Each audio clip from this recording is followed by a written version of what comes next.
एक ऐसी डील जिसने अमेरिका को पावर दी कि वो पूरी दुनिया को डोमिनेट कर सके। एक ऐसी डील जिसकी वजह से 50 साल से यूएस अलग अलग कंट्रीज पे वॉर वेज करता चला जा रहा है, अलग अलग कंट्रीज को कंट्रोल करता चला जा रहा है, चाहे वो इराक हो, चाहे वो लिबिया हो और अब ईरान। एक ऐसी डील जिसने डॉलर को सारी ही कंट्रीज के लिए एक इसेंशियल कमोडिटी बना दिया। एक ऐसी डील जिसने डॉलर को पूरी दुनिया की स्ट्रॉन्गेस्ट करेंसी बना दिया। Hello everyone, a very good afternoon, welcome to Plutus IAS. Guys, आज हम लोग बात करने जा रहे हैं पेट्रो डॉलर डील की, और आप इस डील को समझ करके ये एनालाइज कर पाएंगे कि यूएस को इतना डोमिनेशन या फिर डोमिनेटिंग पावर कैसे मिली। तो चलिए बात करते हैं पेट्रो डॉलर डील की। सो गाइस, ये बात है 1971 की। 1971 में यूएस में कुछ बहुत अजीब सी घटना घटी। यूएस पहले जो भी डॉलर्स प्रिंट करता था बिफोर 1971, वो गोल्ड स्टैंडर्ड के तहत प्रिंट किए जाते थे। यानी जितने डॉलर्स प्रिंट करेगा उतनी वैल्यू का गोल्ड यूएस अपने यहां डिपॉजिट करेगा। जितना गोल्ड होगा उतने डॉलर्स प्रिंट करे जाएंगे। पर 1971 में हुआ ये कि US ran out of gold. US के पास इतना गोल्ड ही नहीं बचा कि वो मन चाहे डॉलर्स प्रिंट कर सके, और डॉलर्स की तो सप्लाई बढ़ानी पड़ेगी, मनी सप्लाई इंक्रीज करनी पड़ेगी, क्योंकि पॉपुलेशन इंक्रीज कर रही है। अब यहां पर यूएस बहुत बड़े प्रॉब्लम में फंस गया, एक क्राइसिस में फंस गया। तो सबसे पहला डिसीजन जो वहां के प्रेसिडेंट निक्सन ने उस टाइम पे लिया वो ये था कि हम गोल्ड स्टैंडर्ड्स को रिमूव कर देते हैं। यानी अब यूएस जितने भी डॉलर्स चाहे वो प्रिंट कर सकता है, और अब उसके लिए उसे बदले में गोल्ड रखने की कोई जरूरत नहीं है, क्योंकि एक्चुअली गोल्ड है ही नहीं जो रखा जाए। लेकिन अगर गोल्ड स्टैंडर्ड हट गया और डॉलर्स प्रिंट करे जा रहे हैं तो डॉलर्स की तो वैल्यू ही खत्म हो जाती है। डॉलर कुछ नहीं, सिर्फ एक पीस ऑफ पेपर बचते हैं। अब यहां पे यूएस के secretary of state Henry Kissinger का रोल आता है। Henry Kissinger after the removal of gold standard ये सऊदी अरब फ्लाई करते हैं, और सऊदी अरब के साथ बाय 1974 ये एक डील क्रैक करते हैं, और इस डील का नाम है पेट्रो डॉलर डील। अभी जो पेट्रो डॉलर डील है, डील क्रैक होने के बाद भी 41 इयर्स तक ये क्लासिफाइड रहा।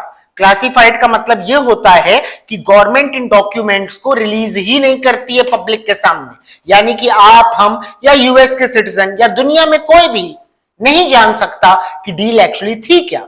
These were the classified documents.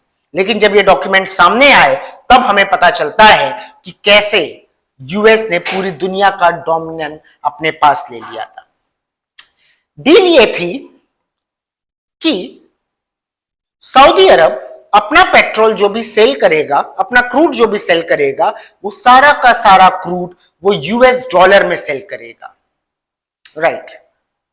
अब बात यह आती है कि इससे सऊदी को क्या फायदा। सऊदी को यह फायदा कि सऊदी के डिफेंस की मिलिटरीली सारी रिस्पॉन्सिबिलिटी यूएस ने ली।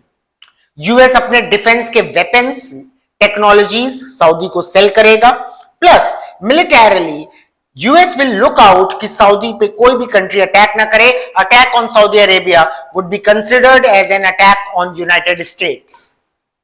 ठीक। इस डील के क्रैक होते ही within an year OPEC की सारी कंट्रीज ने इस डील को ज्वाइन कर लिया।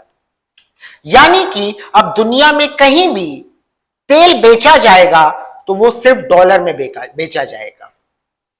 आपने इस बात से यह ऑब्जर्व किया होगा कि कैसे गोल्ड को रिमूव करके, जिसकी शॉर्टेज थी, ऑयल जो कि यूएस का खुद का भी नहीं है, दूसरी कंट्रीज का है, अब ऑयल से बैक करवा दिया गया यूएस डॉलर को।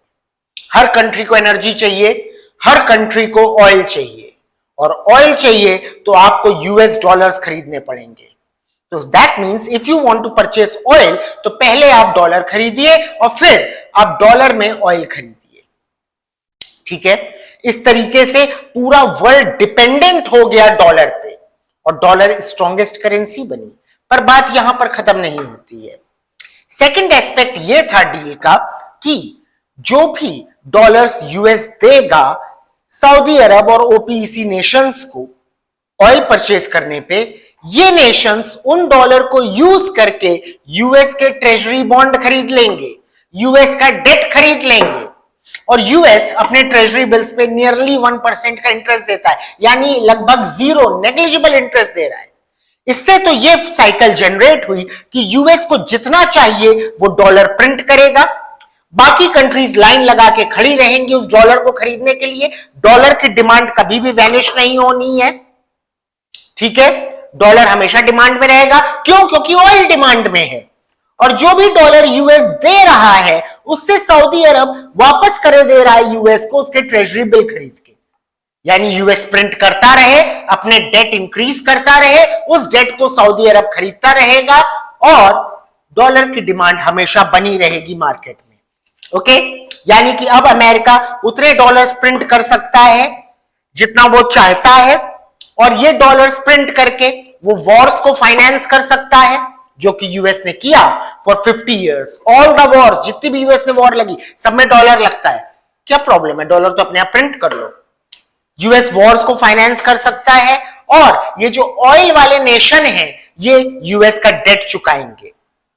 इस डील को अगर मैं हेनरी किसिंगर के ही वर्ड्स में बोलूं, ये जो मैकेनिज्म बनाया गया कि यूएस डॉलर से खरीदेगा पेट्रोल डीजल, दुनिया के सारे nation petrol diesel crude oil dollar में खरीदेंगे, डॉलर इन नेशंस के पास जाएगा, ऑयल प्रोवाइडिंग नेशंस, ये नेशंस यूएस डेट को परचेज कर लेंगे और यूएस उससे अपने आगे का डोमिनियन सेटअप करेगा। इसको हेनरी किसिंगर ने बोला था पेट्रो डॉलर रिसाइकलिंग, क्योंकि एक लूप बन रहा है, राइट। अब आप इससे समझिए हुआ क्या कि अगर किसी भी कंट्री की बात करें तो कंट्री नीड्स ऑयल, किसी भी कंट्री को ऑयल चाहिए, और अगर आपको ऑयल चाहिए तो आपको पहले डॉलर खरीदना पड़ेगा। सो दे मस्ट बाय डॉलर्स। अगर कंट्रीज डॉलर्स की मांग करेंगे तो जो ग्लोबल डिमांड है डॉलर की वो हमेशा हाइक होती रहेगी, डॉलर की वैल्यू इंक्रीज होती रहेगी। सो global demand for dollar it shoots up, ये इंक्रीज होती रहेगी, कभी भी खत्म नहीं होगी ग्लोबल डिमांड। और ऑयल नेशंस जो हैं, oil providing Nations, they will earn dollars, इनके पास डॉलर्स आएंगे, और इन डॉलर्स का ये क्या इस्तेमाल करेंगे? इन डॉलर्स का इस्तेमाल ये यूएस में री इन्वेस्टमेंट करने के लिए करेंगे, उसके ट्रेजरी बिल्स बाय करने के लिए करेंगे, ये री इन्वेस्ट कर देंगे इन्हीं डॉलर्स को यूएस में।